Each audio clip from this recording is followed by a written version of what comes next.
Here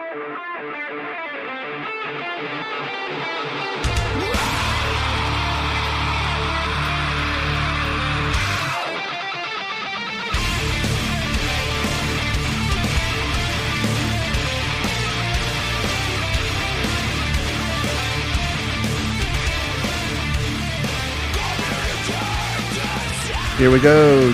Today is Saturday, August 24th, and this is episode 277 of the Defensive Security Podcast. My name is Jerry Bell, and joining me today, as always, is Mr. Andrew Kalat. Good evening, my good sir, Jerry. How are you? I am awesome. How are you? I'm good. I'm getting ready for a little bit of a vacation coming up next week, so a little bit of senioritis. If I'm starting to check out on the show, you'll know why. Congrats and earned, I know. Thank you. But otherwise, doing great and happy to be here as always. Good deal. All right, just a reminder that the thoughts and opinions we express on this show are ours and do not represent anyone else, or including employers, cats, relatives, you name it. Various sentient plants. Exactly. Okay, so jumping into some stories today. First one comes from cybersecuritydive.com, which, by the way, has a lot of surprisingly good content. Yeah, I have enjoyed a lot of what they write. We've found a couple good stories there. Yeah. So the title here is Insurance Coverage Drives Cyber Risk Reduction for Companies, Researchers Say. The gist of this story is that there were two recent studies done or reports released, one from a company called Omida, and another one from Forrester, which I think we all know and love.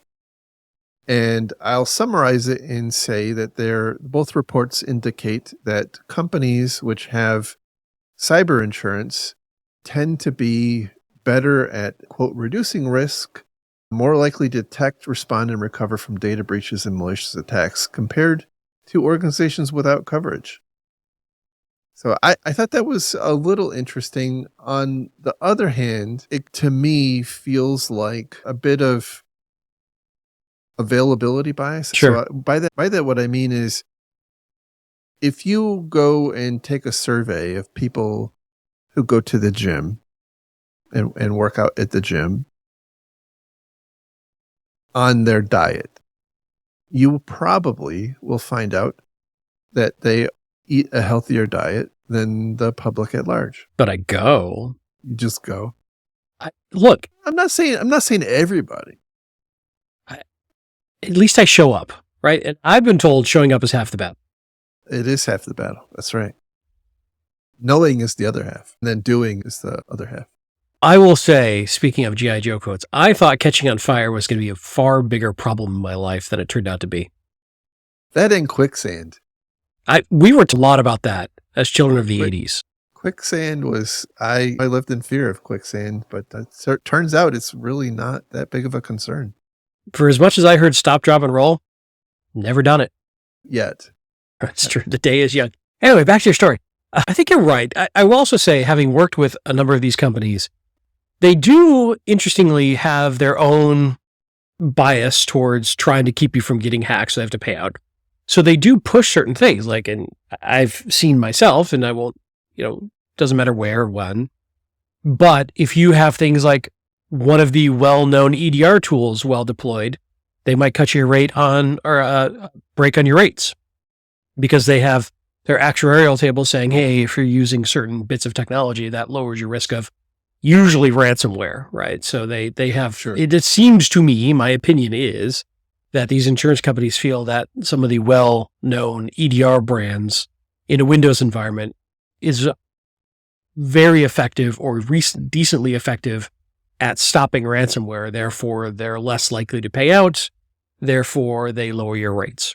So there might be some of that too. They do seem to give companies guidance on what they see across their industry to reduce risk. That makes sense. I'll say on one hand, like I was saying before, I think companies that buy cyber insurance are probably maybe more mature or more invested in protecting their environment than others. But I think that there's also this consultant effect when you want to drive change, and whatever kind of change that is, reorganizing, revamping your security program, justifying additional expenses for anything, outside guidance typically carries a lot more weight than something that comes from internal. Sad but And true. so I think, yeah, anybody who's been in the industry for a long time, or really any amount of time, knows that, especially, this is the CISO trick, right? When you come into a new organization as a CISO, the first thing you do is you go off and you hire a big name consultant, and you burn $500,000 on a consulting engagement. And at that point, it's not you telling the company, hey, we've got to spend a bunch of money to improve our security program. It's some hard to argue with independent third party who is making that assessment. And to some extent, you argue with that at your own peril, right? Because now it's an assessment that becomes exhibit A if something goes wrong, and which is both a blessing and a curse. But my experience is it certainly helps a lot. And I think that this cyber insurance and their somewhat prescriptive guidance and expectations around the kinds of controls and technologies you need to have in place is a very similar kind of thing, right? If you're engaging with them, they're going to be opinionated on what you should and shouldn't be doing. And then, like a consulting engagement, it's a third party giving you that guidance. And so I think that tends to carry a lot more weight. Agreed on all points. See, the only caveat I would say to that is sometimes these recommendations that come from some insurance companies are not customized typically to your particular risk environment or situation. They are very broad brush approaches to reducing risk across many different types of environments with many different types of risk profiles and technology stacks and all that sort of stuff. So they're very somewhat generic recommendations, I think. I think you're probably right. In That's any interesting. event, I thought it was quite interesting. Certainly, having that insurance can help. I will tell you, in my time as a CISO and dealing with customers and to some extent business partners, there was I would say, a growing expectation that you have to have cyber insurance. I experienced firsthand quite a few customers actually writing into contracts that you have. Now, I don't know how far and wide that permeates the industry, but I think it's probably becoming a lot more common these days because companies have this interdependence. And so it's not necessarily just like a cloud service provider where that kind of thing can manifest. Look at over the, 12, 13 years we've been doing the show, how many times have we talked about, a company like, let's say, Target or Home Depot getting hacked as a result of something happening with one of their suppliers. And so I Right. think as time goes on, we're going to see that becoming kind of table stakes to have these business relationships, especially with larger and more mature companies. Why do you think that is? What do you think that the third party is assuming that you will get from that insurance? Just so you have the ability to recover from an incident and sustain as a going concern, or that they assume that if you have insurance, it's coming with requirements that level up the maturity of your program? Or what value do you think that third party sees in their business partner having cyber insurance? That's a great question. I think it's both, actually. I think there is this naive view that if something bad were to happen, this insurance would provide that buffer. It would make sure that the company didn't go out of business. But the reality is that, especially if you look at some of the really large hacks, can happen with relatively small organizations who are, I would say, fairly highly leveraged, at least in terms of their insurance policy. And so, yeah, it's great they may have a $5 million insurance policy, but if they hit if they're, let's say, $100 million company and they get hit with a $50 million in breach fees, their $5 million in insurance coverage isn't really going to go very far. So I don't know that it's extraordinarily useful in terms of protecting customers from harm. I think there's a facade that it provides. And I also think it does give at least a segment of roles at companies, gives them this warm, fuzzy feeling that somebody else is looking over their shoulders. In that respect, it's not different than like a SOC 2 or an ISO SOA or what have you. I wonder if there's some sort of implied, hey, you've got the money now to pay out a ransomware so you can recover faster, potentially. Mm-hmm. The other thing I think about is the perverse incentive. So when we look at an insurance in general, it's to shift risk. It's to shift their risk to a third party. So is there the risk that a executive committee will say, hey, we don't need to invest in much in cybersecurity because we have insurance if something bad happens? I mean, I would love to sit here and say, no, that would never happen. But I don't think it happens at every organization, but I definitely expect it happens more than it should. Yeah, it's interesting. It's an interesting interplay of competing priorities when you start to introduce these sorts of things and what sort of behavioral economics comes into play. Yeah, absolutely. All right. Anyway, go talk to your insurance carrier, and it might help you with your internal program and justify additional improvements to your program. Our next story comes from Ars Technica, and the title here is CrowdStrike, unhappy with shady commentary from competitors after outage. I'm shocked, I say. Shocked. Totally surprised by this. So, we've talked about this several times, and I'm sure we'll talk about it several more times. CrowdStrike obviously had a pretty devastating snafu with one of its products that caused probably the largest single meltdown of IT in history. And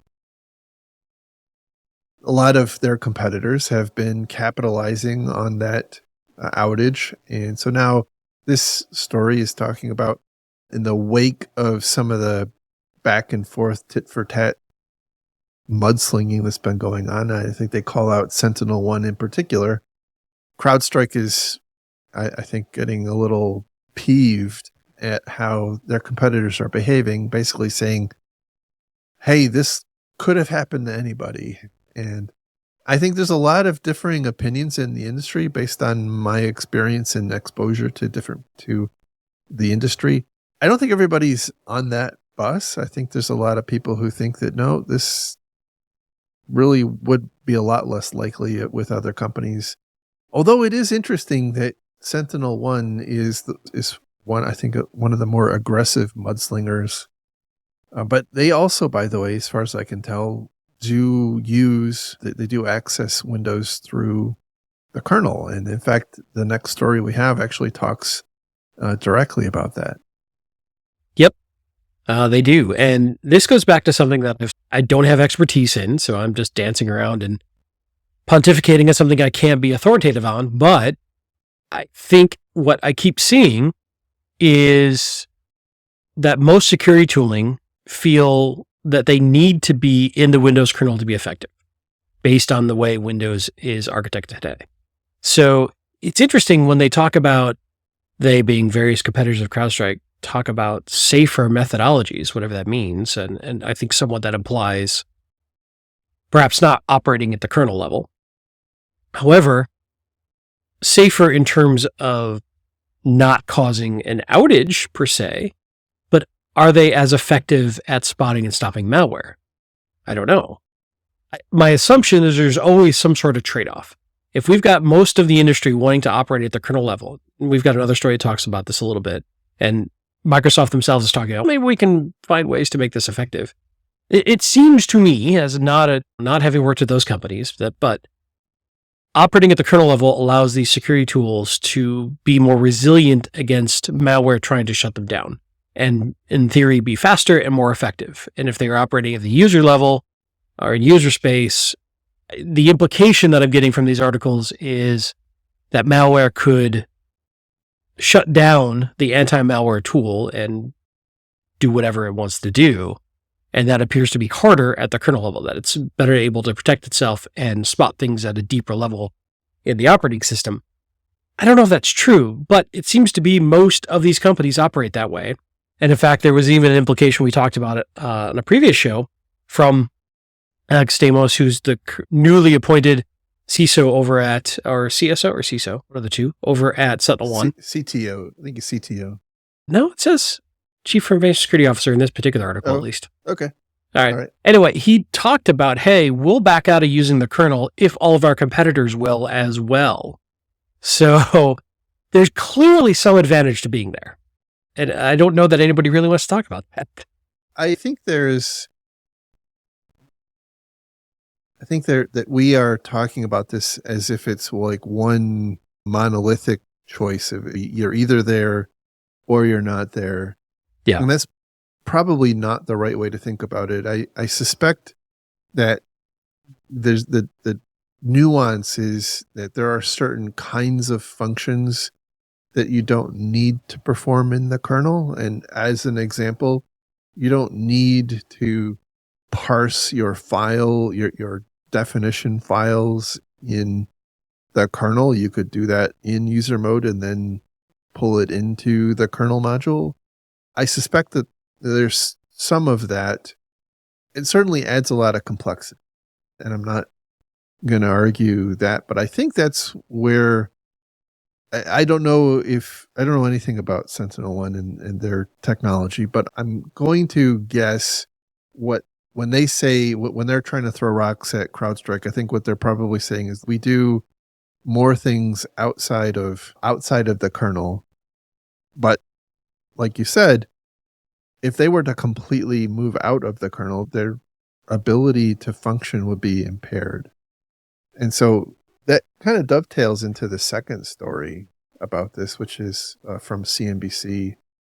And the title there is Microsoft Plans September Cybersecurity Event to Discuss Changes After CrowdStrike Outage. And there was, I don't know if this was directly an outgrowth of the comment that Ed Bastian, the CEO of Delta, made to CNBC, right after the outage. He said something like, we don't see this sort of problem with Apple. And he was really talking about, and by the way, I'm assuming that Ed had heard that from his security people.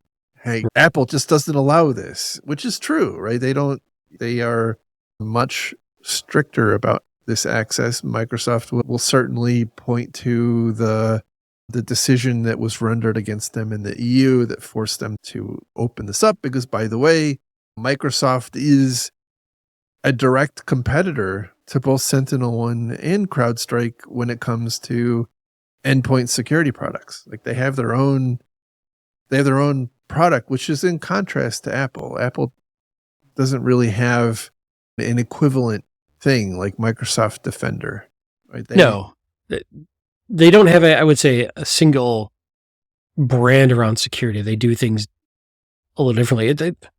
This is a tough comparison, and I struggle when I hear this, and I get frustrated because it's in a vacuum that isn't looking at market share. It isn't looking at context. It isn't looking at all the trade-offs Microsoft had to make to run an open hardware ecosystem and all the backward compatibility choices they made. Apple, to just say Apple just does it better. It's not, and I'm not an anti-Apple fan. I use Mac all day long. But it is disingenuous to say it outside of the context of everything else around that ecosystem that has contributed to this. And all the frustrations people have with Apple being so hardcore about, oh yeah, this hardware no longer supported, go away. Or where is Apple's Surfer ecosystem? Or there's just, he's not wrong, but it's also like 1/10 of the story. And that's what frustrates me about comments like that is it, okay, it's not just Microsoft is stupid. And Apple is smart. There's so much more that goes into this. It's my frustration. Yeah, as a society, though, we've boiled everything down to 15-second sound bites. It's just the way of the world. You're not wrong. We've lost our tolerance for nuance. But that's why we're here, Jerry, to bring the nuance back. That's exactly right. Microsoft on September 10th, which is coming up fast, is going to have this summit with endpoint security providers. And I think what they're trying to establish is a set of best practices around what is and is not done in the kernel so that they can avoid catastrophes like this going forward. And then also, as we've talked about in the past, they're going to start trying to encourage these companies to use the eBPF interface, which is an alternative way of hooking into the kernel that has less ability. It provides probably not the exact same level of control and visibility, a very, very substantially similar without some of the downside. So I think Microsoft's eBPF implementation is rapidly maturing as relative to what's been out there for Linux for some time. But it's not something that in my experience, the security industry has really embraced yet. But I think this is probably going to be the forcing function that really drives us in that direction. And this, by the way, may be the thing that it ultimately enables Microsoft to say no more access to the kernel. If you want to do this, you've got to do it through this particular feature like eBPF. I think that's how I see this playing out. I think if you were to look 5 years down the road, I don't think companies are going to be linking and hooking into the kernel. I think they're going to be forced through a function like eBPF. It's just Jerry's wild-ass speculation. It makes sense. One quote that I do want to mention from this article that kind of goes to what we were saying in the previous story, which is, quote, software from CrowdStrike, Checkpoint, SentinelOne, and others in the endpoint protection market currently depend on kernel mode. Such access helps SentinelOne, quote, monitor and stop bad behavior and prevent malware from turning off security software, end quote, a spokesperson said. So that kind of reinforces what we were saying earlier, that there's clearly some, and I'm sure that they're trying to get, like you mentioned, this new methodology to give them that same capability without being deep in the kernel. But I think both customers of these endpoint products and the manufacturers of them too are going to say, okay, fine, but then tell me how you're going to help us not our endpoint security product not get killed by the ransomware companies, the adversaries who are pretty adept at stopping things even that are running in the kernel today. It's a lot easier to do with user mode processes. So I think that there's going to be a bit of a meet me in the middle here, and where Microsoft is going to say, get your crap out of the kernel, and those companies are going to say, then give us something, enable us, because also Defender fully enabled today. Defender can't run in the kernel and as the only vendor in the kernel. That wouldn't be fair. And I think that's where the EU is coming out with their ruling years ago that started all this. So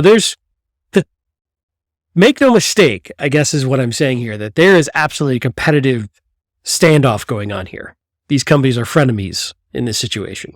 So they don't want to back out and leave Windows, their competitor, with the only capability to do something that they can't do, and then they can't compete. Exactly. So, and by the way, Microsoft, we talked about it before. We have seen instances where Microsoft has shot themselves in the foot too, right? It's not unprecedented that Microsoft's own updates have caused outages. So I've got to believe, like, they're thinking about this too. It's so great. They kick all the other endpoint security products out of the kernel, and then suddenly they are the cause of the next CrowdStrike scale outage because of their security product is now the only one that's in the kernel. How bad would that be for them? Holy crap. Anyway, I think that's what we're going to see. Sorry, I stepped on you there. No, all good. So our next story is also from Ars Technica, and this is a bit of a follow-up from the know before story that we talked about, I think 2 or 3 episodes ago. The title here is Nashville Man Arrested for Running Laptop Farm to Get Jobs for North Koreans.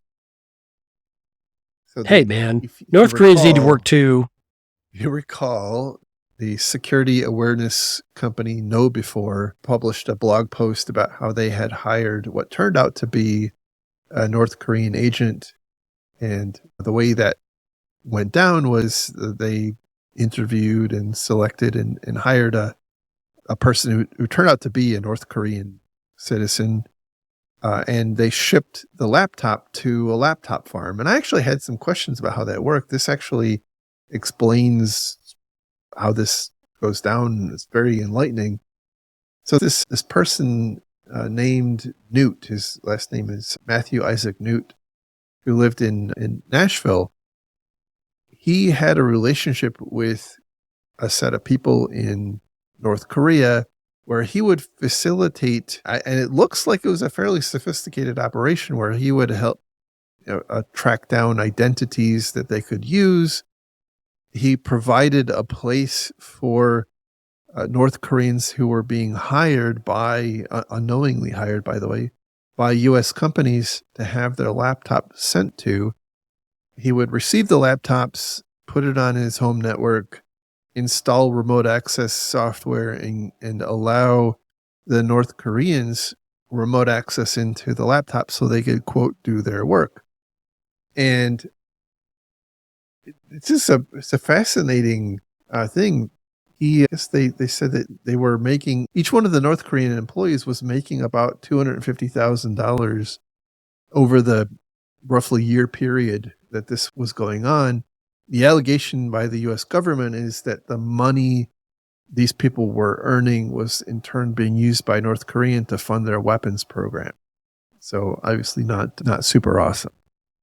And they do go on to say in the article, by the way, this is not a one-off situation. They refer to another person named Christina Marie Chapman down in Arizona who basically did the very same thing.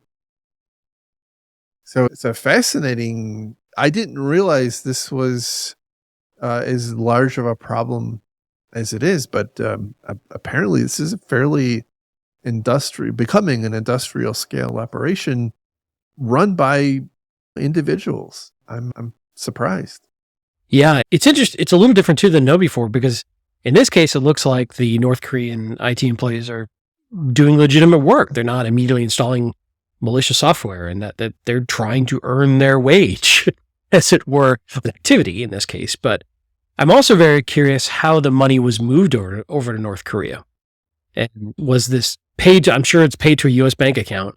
And then what did it look like to get it over to North Korea, which is somewhat non-trivial. I don't know if they used Bitcoin or something like that, but that's a big part of the charges here is the wire fraud, that sort of thing. But the other thing I think about is if you as an employer don't allow your random employee to install software, it would stop a lot of this. And I get that's a big cultural taboo and there's a lot of gnashing of teeth around that topic. But if they couldn't install remote access tools, or you as an IT department or security department don't monitor for those remote access tools, it certainly would stop a lot of this. It just wouldn't work unless some other methodology is found. A way to fight this, it's one more reason to not necessarily let local users have full admin rights. Even if you do, I think it's very prudent to actively look for and block and investigate people who are installing remote access tools, because like remote access tools, whether it's RDP or TeamViewer or any of the myriad other software, that stuff has been the source of so many security incidents over the years. And in fact, it's one of the common ways that frauds, like just garden variety fraud, is perpetrated, where the Windows help desk scam, where they'll call you up and ultimately install some sort of remote access software to get into your system. So I think this is really important. Now, I will say, I think this particular set of scams was reliant on them installing this remote access software. But I think a sophisticated if they were sophisticated. Network KVMs are pretty cheap these days. Sure. So not necessarily a home run to say we're fully protected because we don't allow that. We would certainly detect it, but it is not. There are other ways around that. It's another step, and I can imagine it would make would increase the cost and complexity of hosting these, but probably not prohibitively. And it goes back to you've got to, especially in a remote working situation, you've got to have good diligence on and good awareness of who you're hiring. And I by the feel like way, I say that as somebody like full-throated supportive remote work. Yeah, certainly. But I also feel like you've spent a lot of time thinking about this. Is this your new post-retirement career? Are you setting up laptop farm? My kids have moved. My oldest son has moved out, and someday soon my youngest will move out. So I'm trying to figure out, do I go the Airbnb or do I go the hosting laptop farms? I don't know yet. That explains the 8 new air conditioning units you just added onto your house. Yeah, that and the Bitcoin mining. Right. You got It's to fair. diversify. You having free time is dangerous. I don't know that this is a good thing at all. What is the saying about idle hands? Indeed. Oh, right. The next article comes from Dark Reading, and the title here is "Why End of Life for Applications is the Beginning of Life for Hackers." This is a big problem. So the gist of this story is that end of life applications is a boon for threat actors. They make reference to 35,000 applications moving to end of life status over the course of the next year. I think that's probably optimistic. I think it depends on how you define application, for sure. But I think look, in my personal experience, this is probably one of the larger problems we have in IT. We talked last time about patching and how nobody wants to patch stuff, but there are so many issues that come along with using end of life software. Not the least of which, by the way, is that most vulnerability management programs are built around subscribing to vendor alerts to understand that a patch needs to be applied. When you're using end of life software, that doesn't happen anymore. Like it goes quiet. They don't check end of life for vulnerabilities, much less issue patches. Yeah, exactly. Yeah. Yeah. Most of the time your vendor notifications are not vulnerability based. They're patch based. They announce the availability of a patch to fix a vulnerability. And so now you know that you have a piece of work that has to be done because a patch was released and you got to go and apply that patch. There's no patch.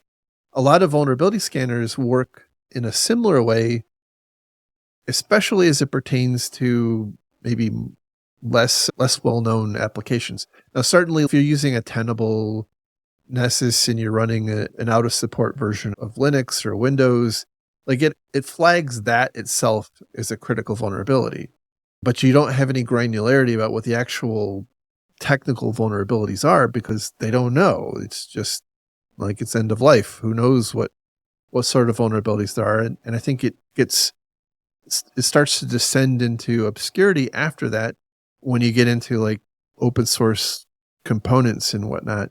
You just don't know. You're unaware that they're not being maintained anymore. And that becomes a big problem. I will also say one of the things that they talk a little bit about how companies can get into or defend against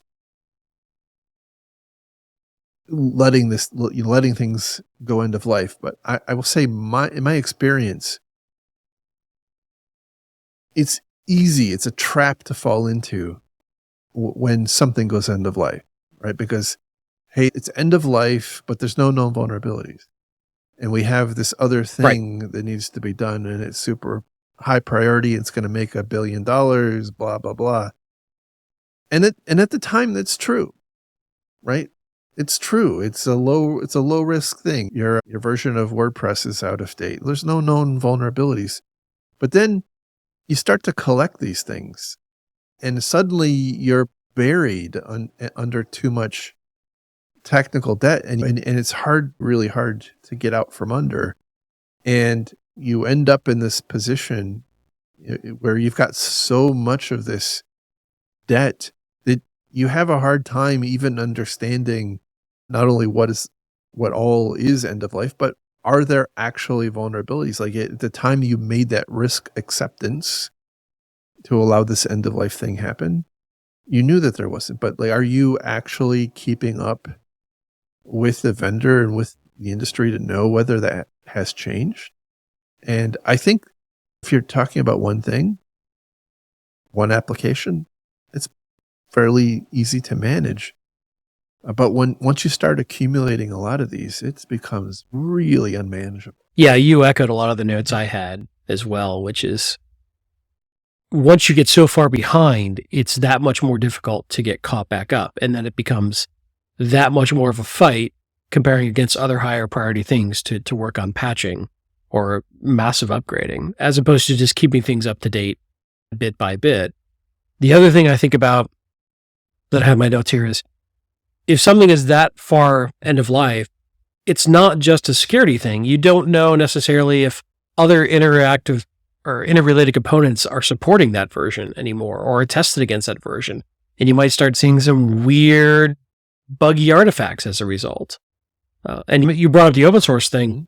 That's most of these sort of end of life checks are usually coming from some sort of end of life policy statement from a commercially supported application or operating system. Problem with a lot of these open source dependencies and third party packages, they don't have that. They don't have any sort of published end of life, end of support methodology. So how do you know when something goes end of life when it's open source? It hasn't been updated in 3 years. Was that just because it's just really stable or because it's been abandoned? And what is the criteria you want to use there? Do you have a criteria that says, hey, we need to only use currently maintained third-party dependencies in our code? Okay, how do you define what that is? Something that has had an update in the last X amount of months? We see all the time that open source packages just become abandonware without any notification, without any understanding of that. It's just, in hindsight, you go, oh yeah, that guy stopped working on that 3 years ago. Nobody knows.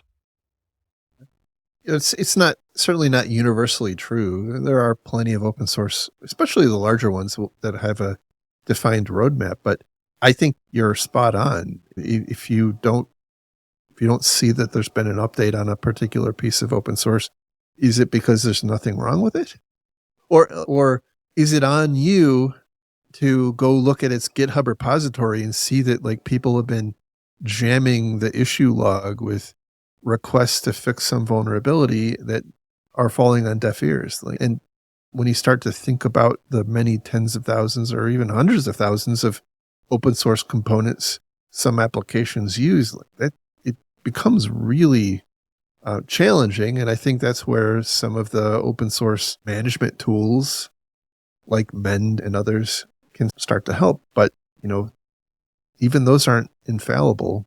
And even so, you have to have, as an organization, some amount of discipline and capacity to make sure that you're staying up to speed.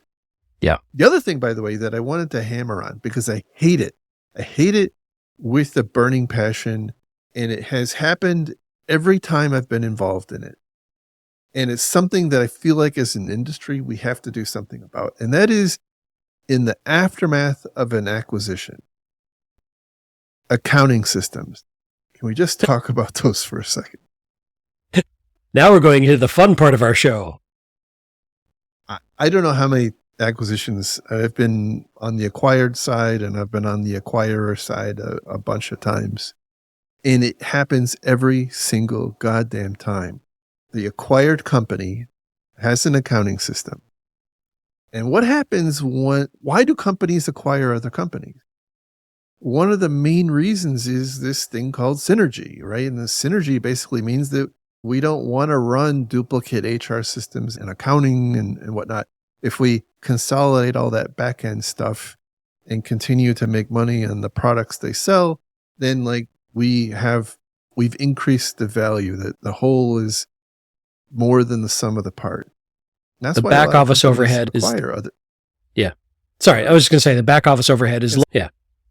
Exactly. So when a company acquires another company, one of the things they want to do very quickly as possible, is start to realize those savings. And one of the first things that happens is putting out to pasture the accounting system. And this could also be the HR system, although nobody does HR internally anymore. It's like running your own voicemail system these days. But accounting systems seem to be still very much insourced. And every single time, without exception, every single time I've seen this happen, company gets acquired, they stop paying for maintenance on the accounting application, and it ends up running on some old ass operating system that is out of date. You can't update the operating system because the accounting system won't work on the new operating system. You can't update the accounting system because like they're out of business, or you don't have a license to upgrade anymore, and it would cost millions of dollars, and it's not in the business case. Oh my God. And it wouldn't provide any like accretive value to the company if you did upgrade it, because it's not going to be used anymore. But you know what? If you shut it off, like people will go to jail. At least that's what I've been told over and over again. And so you end up with this thing sitting in the corner, which is, as best I can describe it, an attractive nuisance, because like everything about it is terrible. It's all out of date, and it can't go away because, Joe from accounting says that somebody will go to jail if you turn it off. Anyway, I may be a little angry. I sense some frustration. If you just ran your accounting on Excel like God intended, you wouldn't have this problem. No accounting system should be more complicated than what can be done in an Excel sheet. Amen. The only thing I can say is, in those instances, and I'm going to just be forthright and say, I've never seen an effective counter to this. It's been a problem every single time I've seen it happen. The only thing I can say is, as an idea, have a way. I don't think any company is going to be, I shouldn't say any company, but I think most companies will not be effective in changing those facts. It's going to happen. Your acquired company is going to have an accounting system. There's not going to be an appetite to update it, but there it is. And so you have to mitigate the risk of it. And I think that having a defined approach to doing that, whether it's like a separate VLAN that has no access, or like you have to do multi-factor authentication to get in and out of that network, it could be pretty simple and dirty, but have a plan, because it happens. No matter how mad it makes me, it happens. And so I think we've got to recognize that there are cases where that will be, and come up with relatively workable mitigations around it. But it can't be the rule. What's your ideal use case? That they just migrate all the data off the old system to the new system and just kill it? Because I'm assuming that's why the old accounting system is maintained, is because they need a system of record for the last 7 years or whatever, for tax purposes or government regulatory purposes. And I'm guessing that's why. I'm assuming. Typically, yes. Frankly, I think the best course would be to figure out the different types of reports that are needed, and to run exports, and have those exports exist in a spreadsheet. Now, I don't know if I'm not an accountant. Excel, like I said, run it in Excel. See, look, it all comes back. But I don't know if there's some like statutory requirement that that system of record has to be there, because if like the SEC or the Department of Justice or some other legal authority came to you and wanted to investigate, like, why did you say you made X dollars in 7 quarters ago before you were acquired? You've got to be able to go back and replay that. Maybe that's why, and maybe that can't be done through exports. I don't know. But in every instance, the accounting folk have insisted that system has to be available. It's not enough to just dump the data. Now, Interesting. I don't know if that's laziness or what. The other problem I have, and while I'm beating on this drum, over time, the people who are familiar with that system go away. Certainly. And so like one of the things you have to watch out for is that eventually when that system's usefulness is done, there isn't anybody left to say, hey, now it's time to turn it off. And then who wants to take the risk of being the one who makes the wrong call? So they say people go to jail. Can we talk about who might go to jail and if that's really a bad thing? I like where this is going. I'm just weighing the outcome. What are my options? I think I've beat that one to death. The last story we have today, it's also from Cybersecurity Dive. And the title is, After a Wave of Attacks, Snowflake Insists Security Burden Rests with Customers. Now, Snowflake had a large problem. And this happened earlier in 2024 before we got back to podcasting. But I would say that I don't think it's an overstatement to say that the security breaches or data breaches associated with Snowflake will probably go down as the largest in history.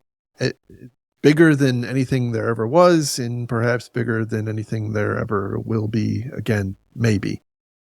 See, huge numbers of customers lost lots of data. Now, the point of this story is to say, hey, like Snowflake is saying, hey, it wasn't us. It wasn't us. It was our customers. Because they use single factor login that was easy to find in other dumps of passwords. And bad actors did a widespread campaign to password test all of those passwords against Snowflake user accounts. And lo and behold, a bunch of them worked. And they're saying that the customers shouldn't have relied on single factor and reusing of passwords. And that's on you because you didn't take appropriate security measures. Correct. Yeah. We just provided you with an account and a place to store your data or process your data. It was on you, the customer, to pick a good password. And that's basically what they are saying here. They're saying that our systems, our Snowflake systems didn't get hacked. Like our infrastructure is fine. Everything worked as designed. The fact that bad guys got your password and stole all your data is a horrible thing, but it's not our fault. It's your fault because it was your password that they got. We don't know how they got your password. Was it the same password you used on LinkedIn or on Ashley Madison? I don't know. Who knows? And they're saying it's not our problem, not our fault. And of course, they do give lip service to the fact that, hey, they're our customers. And of course, we care about them and we're in it together, as they say, but not our fault. By the way, they have since implemented Snowflake, I should say, has since implemented some changes which require mandatory multi-factor authentication for new customers. And it also gives customers the ability to require or enforce multi-factor authentication for all of their users or for specific roles in their account. So I should have said, those of you not in the know, Snowflake is what I would call like a managed storage, managed database provider. They do lots of value-added services around data analytics and whatnot. So the kinds of data that you would have stored in Snowflake are the kinds of data that you wouldn't want to get compromised. And so I think this was a central place, one-stop shopping for some adversaries to go and do their password stuffing. And it looks like they got somewhere in the neighborhood of 150 or 200 different customer accounts and pulled all that data out. And it was, and still is, by the way, we're still, even now, hearing about net new companies that were hacked or had their data stolen. And I don't know if that's because they've been, quote, responding and investigating to the incident, or if they just recently realized that this has happened. But This is a big problem. And I think more interesting than this itself, because I don't think that Snowflake is all that commonly used in the industry, is the concept that these service providers are, they have a hard line of demarcation of what they're responsible for. And so when we as consumers of these services decide what we're going to go use, what do? Like we look at their SOC 2 and we look at their PCI report and we look at their ISO certification and we look for all these things. But how often do we look to see what the capabilities of their service is from a security perspective? Do you require multi-factor authentication as by default? How many customers, and I can say this authoritatively, I don't know in my time that I ever saw any customers asking about that. And they should. And Well, this is because go ahead. no, I think this absolutely is a product management decision. And I think Yes. that the implication here is security causes friction. Friction Yes. may make us uncompetitive. So I'm going to bring it back to a bank as an example. A bank knows how to secure your accounts. A bank could easily force multi-factor authentication. They could force tokens. They could force all sorts of things. But they know there's a certain percentage of customers who will move away from them as a result. That friction will be more complicated than they want to deal with. And they will not value the security add. They will look at this as a detriment to that service and go someplace else. So that is a decision that every company and every product manager makes about what security they built into their tool. So in my mind, obviously I have no insight to Snowflake, but the idea that those admins could allow single user passwords and static passwords is a product design choice to reduce friction and usability to make the usability of the platform easier, whether it's for whatever reason, as opposed to like multi-factor authentication is a very mature, known, solved problem. So if it's not being put in place, it's because somebody made a choice. And that choice typically is competitive in nature. So to your point, if it's not demanding it, it's not going to show up. The other thing that this occurs to while I've stolen the floor for a moment is with these rise of all of these SaaS vendors, typically the administrators for these are no longer IT professionals or security professionals. They are users of the data professionals. So they may not even understand or have any insight into the implications of the administration of these tools around security aspects like this. All they know is, hey, I need to make an account. Okay, I made an account. They may not have the background or the guidance to know single factor is bad, and here's why, like you would if a more traditional IT or security team were administrating these tools. So I think we've also got a problem with these SaaS tools that have become so ubiquitous and easy to use that we've somewhat enabled less technical staff to administer them. And I think things like this become oversights that come back to bite us. I couldn't have said it better. It's exactly what's going on. And so it's not friction on IT and security departments that a product might require multi-factor authentication. It's friction on the business users. And so when it's the business users that are specifying and deciding what services to use, that it's not hard to imagine that they'll pick one that is easier to log into, even though it could have a devastating effect like a lot of the customers of Snowflake here.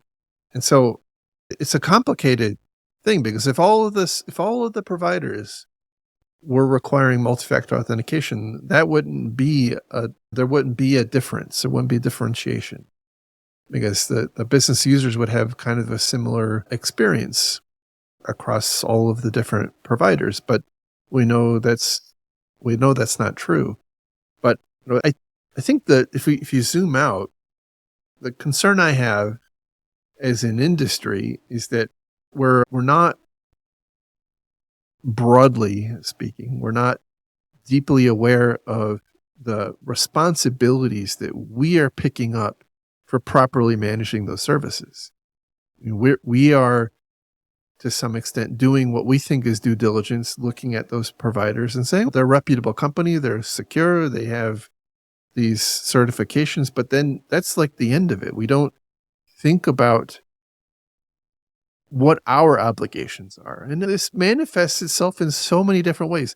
Like how many times we talked about open S3 bucket. It's another permutation of that. We had the big Capital One breach in AWS, also misconfiguring how they set up their IAM. The devil is in the details in how we manage these software as a service systems, and that the companies are not, that these providers aren't going to come to us and hit us on the back of the head and say, you big dummy, like you should have, we saw that you don't have multi-factor authentication turned on and you really need to go do that. Now, maybe Snowflake will start doing that because of the reputation damage that they've incurred as a result of this breach, which they assert isn't their fault. It is having an impact on them. I think it is probably having a negative impact on them. It's attracting attention that I'm sure they don't want to have. And another way of thinking about it is like there's no such thing as bad PR, but I think you don't want to have your name associated with the largest data breaches that have been around. But especially again, on a podcast like this with tens of listeners. And I'm not disagreeing, by the way. I'm not disagreeing with the premise of Snowflake's comments that customers were responsible. This was not intended to be like a bash on Snowflake segment. It was more like we have to understand how companies like Snowflake are viewing their relationship with their customers. Right. You as the customer are responsible for ensuring that you are properly securing your stuff. So I go back to maybe if we've got non-technical admins running these tools in companies, maybe what we should be doing is allocating a certain IT or security or GRC's time to go auditing how they're running these tools. Yes. And clean them up. I don't have a better option or better idea. I mean, there's all sorts of third-party tools out there for CASB and such that sort of are meant to allow you to apply policy. And those are technical controls of the same problem, which is proper policy should be applied. And I think the challenge is we have such a sprawl of SaaS tools that it's really difficult to stay on top of and ahead of. And companies I've worked at try to mandate as best they can. Hey, if you want to buy a SaaS tool, it's got to integrate to single sign-on or MFA. But you could do that, and then 10 minutes later, the admin sets up another username and password that you don't have purview into. And they don't necessarily know they're doing anything wrong. Exactly. They have a business objective to meet. They're trying to solve a business problem. So this is, I think, one of the unintended consequences of the democratization of admin capabilities through the SaaS and cloud sprawl that is making life more difficult for security teams.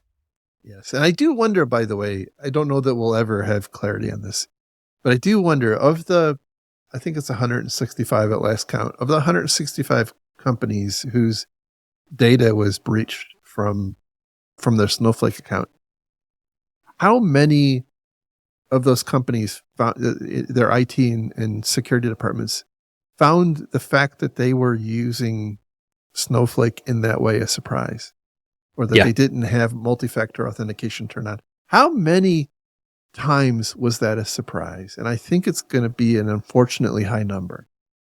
Yep. I completely agree. And what I unfortunately foresee happening is executives will just say, fine, security, IT, go fix it, without allocating enough resources. Yes, you failed in your job.